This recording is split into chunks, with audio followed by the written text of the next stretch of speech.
Hello and welcome to another episode of the Dolby Institute and Soundworks Collection podcast.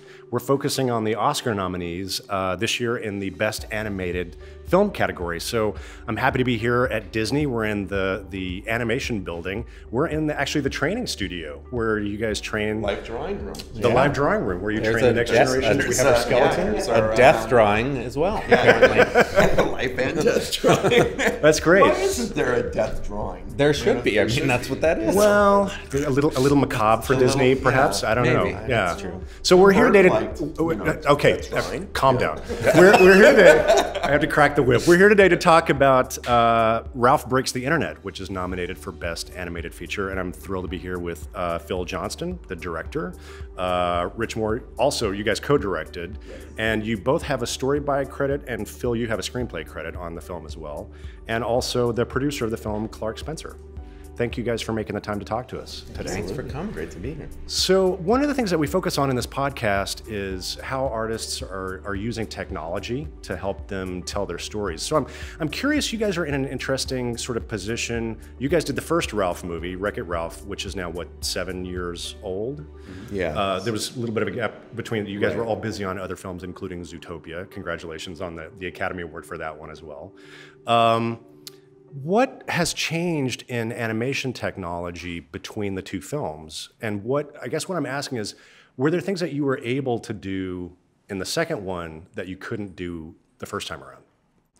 Well, definitely a lot has changed here. When did the Hyperion system come out? Yeah, I would say that's the biggest thing. So Hyperion is a lighting technology that we use here at Disney Animation that came in with Big Hero 6. That's right. So yeah. Wreck-It Ralph was used previously with RenderMan. And so that limited our capabilities of how we could actually light things and make it feel real world. And one of the big challenges on the first film was that entire Sugar Rush part of the movie and trying to make it feel like it's really candy and frosting. And the team did an incredible job with the technology they had, but in today's technology with Hyperion, we were able to take it even further. And if you were to compare Sugar Rush from the first film to Sugar Rush in the second film and that Act 1 part of it, you'd see truly the level of detail we can now get into the because film. we really went to great stakes to make like the food look edible, and not only edible but delicious. The little cars that are made out of cakes and pies and things. We spent a lot of time making a cherry pie car look like a cherry pie, which could have gone so bad, without. Now it would be much easier with the Hyperion system. So that photorealism is really an aspect of lighting? Definitely, yeah. Okay. Well, so that actually tees up another question that I had for you, which is in some of these conversations on the animated films, it's been interesting to have people explain like job classifications that people normally understand what they mean in a live action sense, right? And then how does that map to an animation film? So I wanted to ask you about cinematography and the director of photography on this film, who is Nathan Warner. So you started talking about lighting, but what does a cinematographer do on an animated film? Well, there are two DPs, one for lighting and one for layout. Basically, Nathan is the head of the layout. So it's. I mean, I think more and more it's mirroring the way particularly big budget CG live action features are done, in that there's all this pre-visualization done within the computer, So we have a camera that moves around within the digital space, the 3D space, right? With a lens you can swap out, and a zoom, and so you can change a focal dolly lengths, all of things, that. right? Like, it's exactly like live action, and so many of our DPs are coming from live action. Nathan has a long history in live action, so it's blurring the edge, between animation and live action filmmaking, I think, and we don't do it just one way.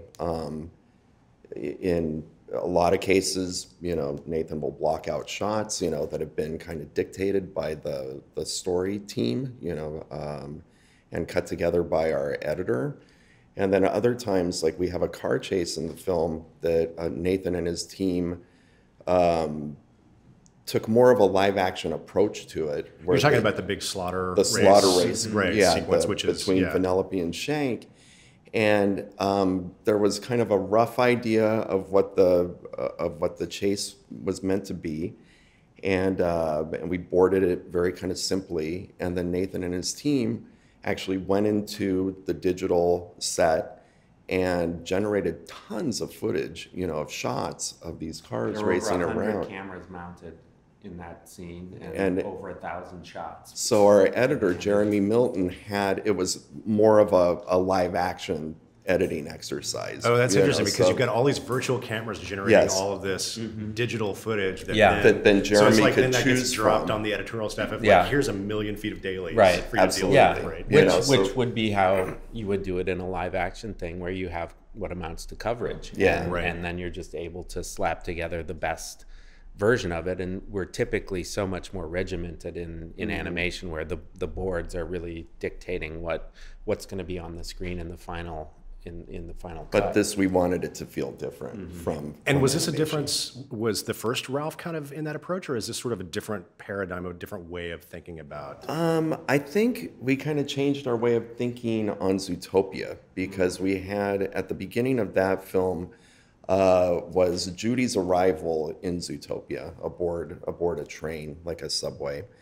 And rather than try to figure out every shot in story with storyboard panels, we did kind of the same thing, and Nathan was our cinematographer on that one too, that he generated tons of footage, that we then took kind of a live act. We had the Shakira song, to kind of play underneath it. So we approached it more like a music video. Right. So this now comes back to you as the producer, like, oh, we need more editors. We need more time in editorial to deal with all this massive footage that we have coming in. Well, I think to your point, it's been an evolution in terms of how we make these movies, and we usually schedule the length of time we think it's going to take layout to actually create the footage, and editorial to cut it, to get it into animation. But we knew this sequence was really needed to be feel very visceral, and need to feel real, and I need to feel like we as the audience were going to believe that Vanellope wanted to stay in this world, and it was very different than the world of Sugar Rush for her. So as a result, we all talked and said we will put it into layout, knowing that it will go at a much slower pace, and give editorial the time they need to actually cut it together. Right. And it pays off in dividends later, because then once everything is actually set, it can move very quickly. It just means you're going to slow down this part of the process to gain what you want visually before it moves forward. Yeah. And we've talked about this before, whether, we hand draw, our storyboard artists draw everything, every frame. And that technology goes back to the dawn of animation. That goes back to it's like you're still starting with the dinosaur. starting with pencil on paper, which is why we have this room. Or stylus on Cintiq. But the same idea. But as the technology, rendering speeds and stuff increase, there is a function of layout, of the playing around with the camera in the virtual set, that I think for particularly these big set pieces, so you're not wasting wrist mileage, pencil mileage, if you will, and breaking wrists, that there's probably a future where I think layout kind of takes over for some of what storyboards traditionally have functioned as, because I think that scene is a perfect example of it. Once we knew kind of what the set looked like and what the beats, the emotional beats, which need to be boarded, and we need to feel what the characters are feeling, but then giving the camera, department sort of a chance. I'm kind of curious about that. Explain to me sort of like storyboards versus layout versus previs. Like, where are the lines between these? What's the swim lanes?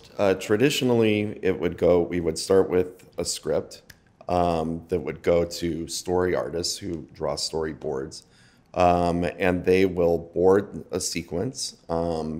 And they're not locked to, we never say you have to do it exactly as the script, because these people are writers themselves, so, and they're figuring out other ways to come at, the narrative, visually.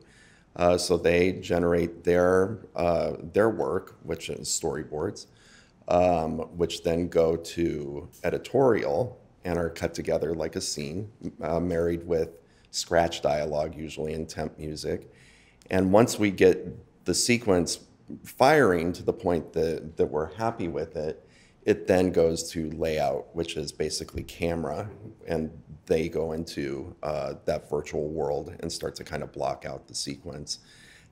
And people are different. There are some people that want each shot to mirror the storyboard panels precisely. You know, there are others, I think, that we fall into that area, that it's kind of a jumping off point, you know, and we like to kind of get in there and help, you know, find those angles with our cinematographer. I'm curious about this is your first time directing, right? So you came up as a writer, and you know, in the live action world, you don't have a lot of director collaborations, but in animation, that's very much part of that's. So how do you two work together? What's the division kind of? How do you guys attack things?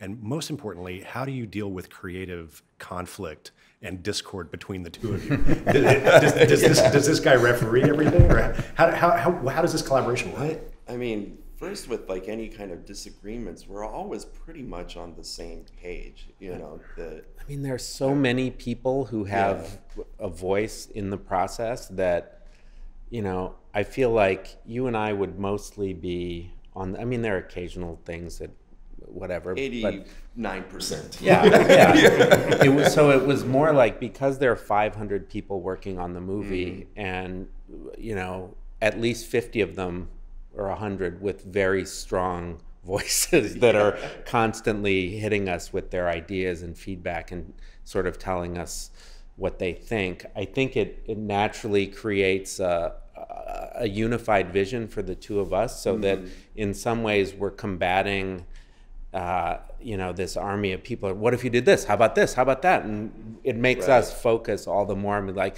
that's a great idea, but the reason we're doing it this way is because of that. Or, that could be good, you know? So I think the nature of just the size of the collaboration. Sort of the hail of ideas that are coming at us, that, you know, that it's overwhelming. Yeah, well, and like Phil says, it can help you kind of like, as he said, like, that's a good idea, but not appropriate for the sequence. So what we're planning feels good. This one's a little bit better. Let's plug this in. It makes it a little sharper, you know. So actually, it's like that wall of ideas helps kind of funnel it down. Sure. You know, it helps making decisions easier. Interesting. Yeah. And on the first two things we worked on where I was a writer, Rich was very open to the collaboration. So we worked really closely on the first Ralph and on Zootopia. And I don't know. It's very much the same on this. Phil just has, you know, the title that he deserved on those other ones, you know, I think. I don't know if I deserved ever, but I'll say it. I have some photographs of Rich that, let's just say, he don't want getting out there. He has the title that he deserves. And let's not talk about those. Fine. Okay. All right, I'm not going to ask any follow-up questions on that. So do these progressions in lighting, and I'm sure in computer firepower and rendering ability, have they allowed you to, you know, do different things from a production design standpoint? I feel like the locations that were in this movie, Ralph Breaks the Internet, are in some ways much darker and more detailed and complex than things that we've seen. I'm thinking about like the dark web, Right? Yeah. and even you know, even the slaughter race kind of environment. Could you talk about that a little bit? Well, I definitely think that the technology and just all the advancements, they're not hindering us at all. You know, they are making it possible to make the worlds bigger and more subtle, I think, you know, because as I think like 3D animation, it was kind of like inventing a new paintbrush or something. Like, you know, when they made Toy Story, it was like, and they made it with this, you know, with this thing. Because your background, you come from 2D. 2D, yeah. As most of the people working here, I think, you know, started in 2D in some way. So here's this great new technology, you know, that at first everyone just wanted to try using it, you know, and trying to learn, well, how does this work? And I would say within the last 9 to 10 years, that it's become more about learning how to finesse now with that new paintbrush. Everyone's kind of mastered it, and we know how it works. You know, it's not as foreign and exotic, you know, as it used to be. And now it's about, well, what can I do with this? How can I light a scene unlike any that we've ever seen before? How can we design a location, you know, that goes beyond, you know, what we've seen in an animated film before? So I think, yes, I'm not sure if it exactly inspired like going to more dark places, but it did inspire. It's definitely opened up the possibilities and made it more possible to do it. Well, from a production design standpoint, how do you, I mean, obviously the major change in this film is that you're envisioning the world of the internet and making it literal. Right. How do you, that must have been such an interesting, awesome challenge. How do you decide what does the internet look like? And that was the $1 million question. Yeah. You know, it was easy to say, we're going to do a movie in the internet, you know, and everyone was like, what a great idea. And then the next day say like, okay, what does it look like? Yeah. And suddenly everyone's, oh my God, you know, this is daunting. You know, and what are some of the numbers, like just in terms of the scope, like of the millions of characters and vehicles and buildings? Yeah, it's the biggest animated film we've ever made. But we didn't go into it with that idea. Right, I mean, we didn't say that wasn't the goal. The biggest ever. But once you realize you are going to go into the internet and you need the audience to believe it to be real, and the internet is this infinite space, you need it to feel that big. And so the team totally embraced that concept and developed it quietly while these guys are developing the story, really developed the technology behind how are we going to have this many characters be on the screen at one moment in time. How are we going to have this many buildings be a part of this world? How are we going to have all this signage? I mean, you had to create an entire pipeline and a technology that would figure out how to procedurally place all that signage throughout the film. Even like, how does asset tracking work in your feature animation pipeline? Just that must be just a huge... Was there someone just tracking the signage? They do. Yeah, that just tracks the signage and tags every building in a way to say we need to, because ultimately you're asking, in some ways when it's this big, you can't art direct every single thing. Right. You have to have something start it, which is the procedural side of it, and then have someone go in and say, okay, maybe if we move a few of these things around, it will be more appealing. That from this angle, it'll be more appealing. So yeah, there was a lot of technology created around that. But I think that, to your guys' point, the hardest part was saying, from a production design standpoint, what's it going to look like? Right. And we spent probably over a year just talking about that. We would never be able to finish making the film if we were handling every little, you know, tiny nuance. You know, it starts with us kind of saying, it's the internet. It has to feel big. It has to feel big, sprawling. It's growing constantly. There has to feel like there's history to it, you know, that there's old stuff, new stuff, everything in between. Well, I definitely noticed that in the production design, because it feels like there's certain pieces of your internet world that have a more like a mid-century kind of feel. Right. Yeah. Right. There was an idea in designing the netizens, the citizens of the internet, sort of with a style that evokes the 60s, which is when the internet was born. Right. Technically, the old, you know, the first, the ARPANET in the late 60s. And so we sort of like that aesthetic, and I mean, part of it was we just happen to like the way they look, but there is also some logic to it. There's a logic to it, you know, that at least you can say, okay, I can see why they would look like that, and I like how they look, you know, so, okay, these things marry together well in my mind, you know. But it was really a research trip to downtown LA, a building called One Wilshire Boulevard. That's like a 14 or 15 story all the way to downtown. All the way to downtown. We took the 5. Some teams go to the South Pacific. Some go to Africa. Some go to Some Norway. maybe go to Norway. We went to downtown LA. One Wilshire. You went to a data center in downtown LA. Yeah, we went to a render farm basically. But it houses all of the internet connections for the West Coast, and it was kind of going in and seeing all of that hardware that said it's not this elusive thing like a cloud. It really is something that's like, this is where eBay actually lives. Right. Exactly. Literally, they said like, yeah. Siri is in this box, Wow. you know, and because it's here in LA, it gets to you a millisecond quicker than if it had to go around the world. Interesting. Right. So Right. It's very, very strange. I presume that's a fairly secure building. It's gotta be, but there's hardly any people. No, it's so it's over strange. 20 floors, and there are engineers that sort of tend to their whatever company they work for that they have their little cage with their box in it, and they may be there or may not be there. So that we would go on floors where there would not be a single person. Yeah. And it's just rows of servers just humming, and some are well kept. Some look horrible. I mean, it's like the wires are everywhere. And but from that, you took this idea of like, there's a space in here where, eBay is. Correct. Yeah. My favorite. You guys were so subversive with Oh My Disney. How did you guys get away with that? How did the corporate overlords? I mean, sometimes you just plow into things and we're so delusional about things. We're like, oh, this will be fine. Sure, I'm sure they'll like it.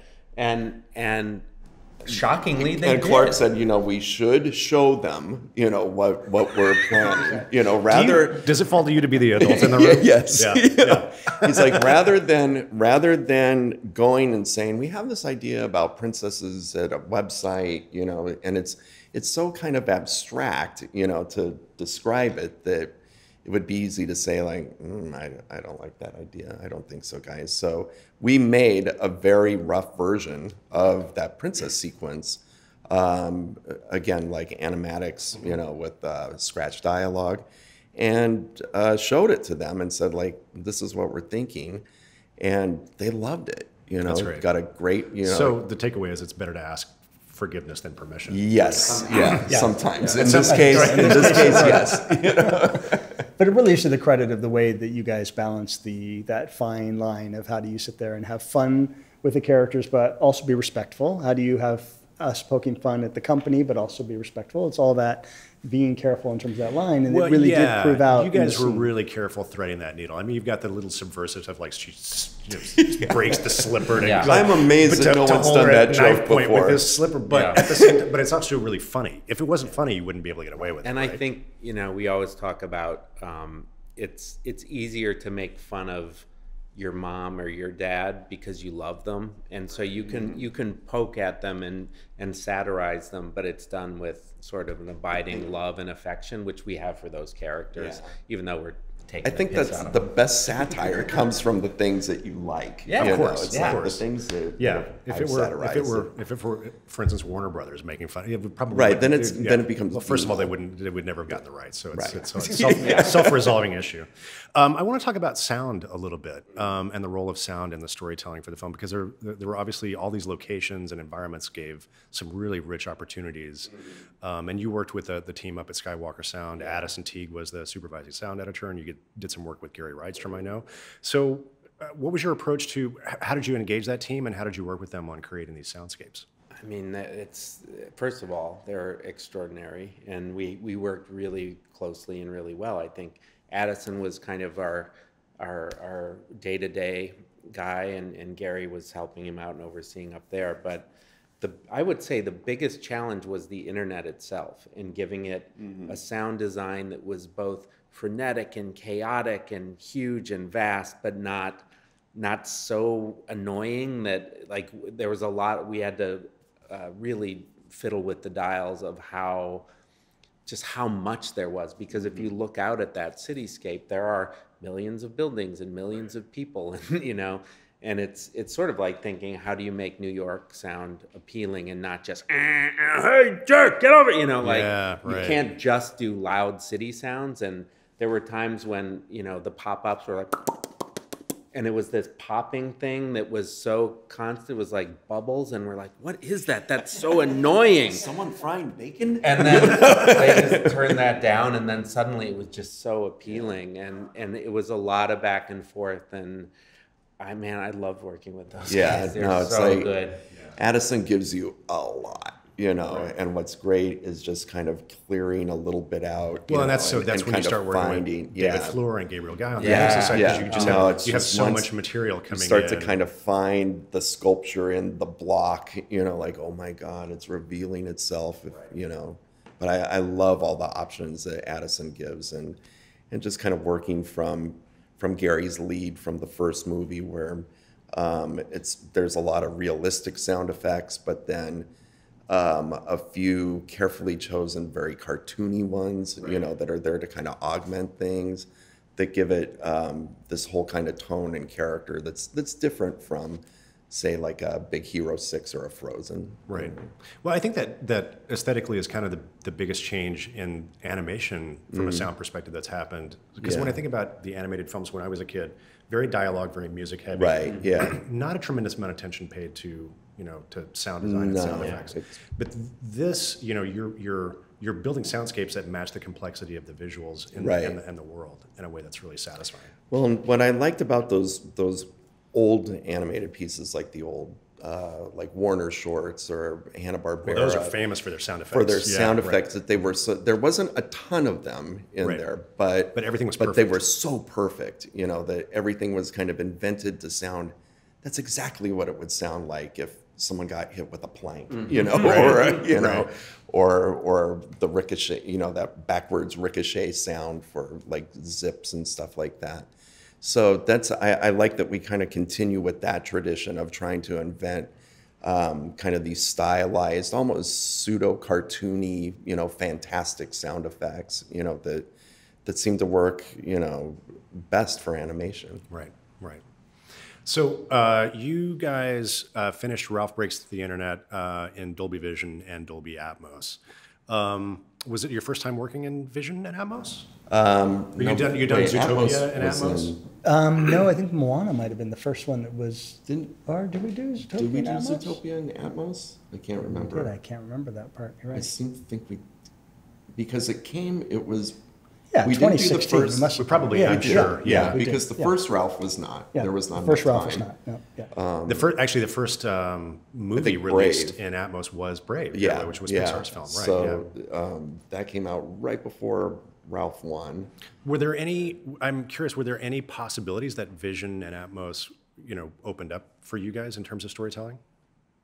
I would think a lot of times when we were doing the mix, like, can we throw that sound effect like in Atmos, like over our shoulder back here? And, you know, because I love like what it does in the theater. I love being kind of surprised, like, is there a dog barking in the theater? You know, it sounds so much. Just remembering when Ralph was running up in eBay to the auctioneer as his thing was getting outbid, like it really felt like you felt him running and then getting closer, and then when he knocks into the guy, it's like it felt like the first time I heard it was like, oh, he just like, because it came from back to the left and up to the right, like it felt very much like it puts you in the place. It really, I'm constantly thinking like, oh my god, that's going to sound great in Atmos. You know, when we're listening to like Addison's, you know, first go. And I went down and watched in IMAX with Atmos. For holy shit, that was crazy! Did we release it in IMAX at all here? Yeah, we did. Yeah, in a few theaters. Yeah. Okay. And then mostly it was mostly for China, I think. But that might be the last time I've watched the movie all the way through. God, it was good. That's never watch it again. No, never watch it again. Cool. Don't exactly. Just leave it in your memory that way. So I just want to ask one last question. You know, I'm always curious. What's your favorite sequence in the film? Just what's the most, as somebody who's like watching the film again, what's really satisfying to you? Clark, you start. Okay. Well, I always like the scene when Ralph goes in and discovers the comments room. And I think because for me, as I'm watching the movie, I'm not expecting that. I've just been enjoying this world for so long. And it was the idea of making sure we make the internet be appealing, but we also balance what's also complicated about the internet. And it's that moment that we really get to start to see it.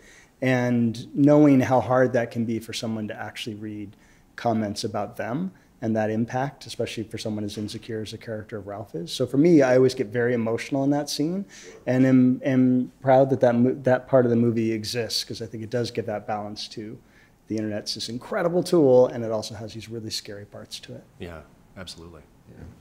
God, I have a whole bunch, and I don't want to steal yours. You can have it. I'm going to change it. No, I have. But I have a new one. You guys have answered this question before, have you? I have a new one. Oh, but There's a scene right in the middle of the movie where Yes is sending out a pop-up army to sell Ralph's videos at BuzzTube.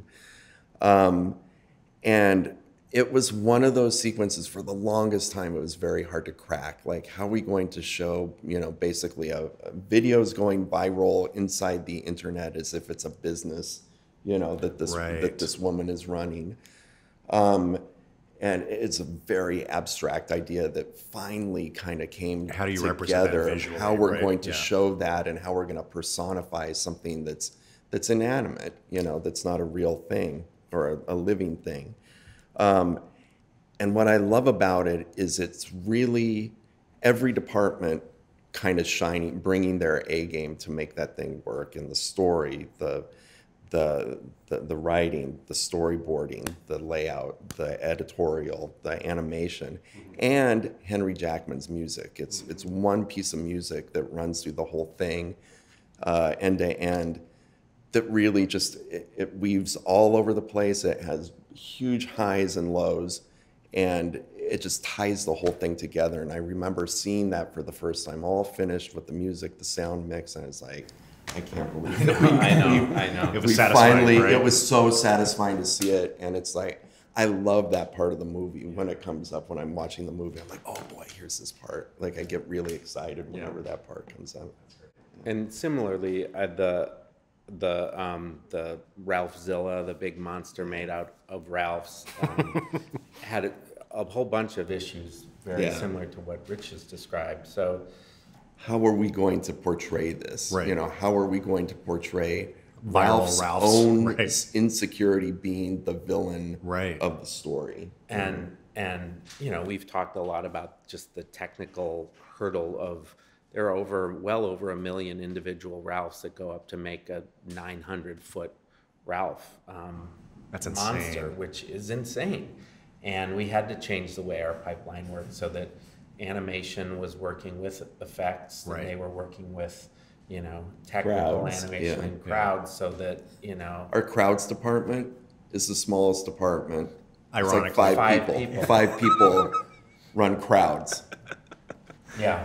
We got to do something about that. So we've got to do something about that. They're each responsible for several million. Million characters. Yeah. That just doesn't make sense, guys. Come on. It's a paradox. And if this is the last time we are probably talking about the movie, because it's out on Blu-ray now, and so... Are you plugging it? No, but we haven't had a big moment to talk about Henry Jackman's score, which you just brought up. Mm-hmm. And in that sort of epic climax with the Kong or Godzilla Ralphzilla, whatever, the score is just epic. It's like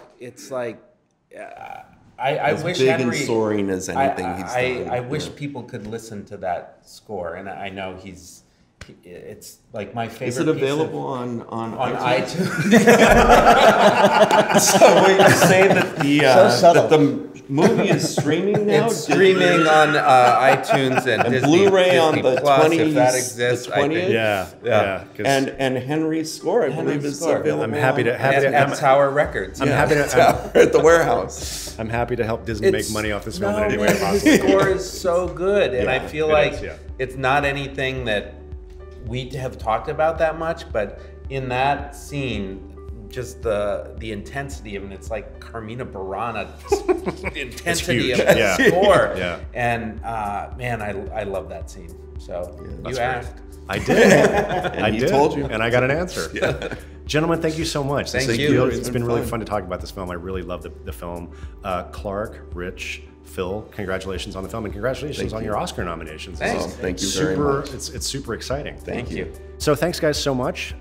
Clark, Rich, Phil, congratulations on the film and on your Oscar nominations. That's super exciting. Thank you. This is Glenn Kaiser signing off from the Dolby Institute. We're here in Burbank at Disney Animation Studios. Thanks for joining us. Thanks, guys. Thanks, you. Glenn. Thank you.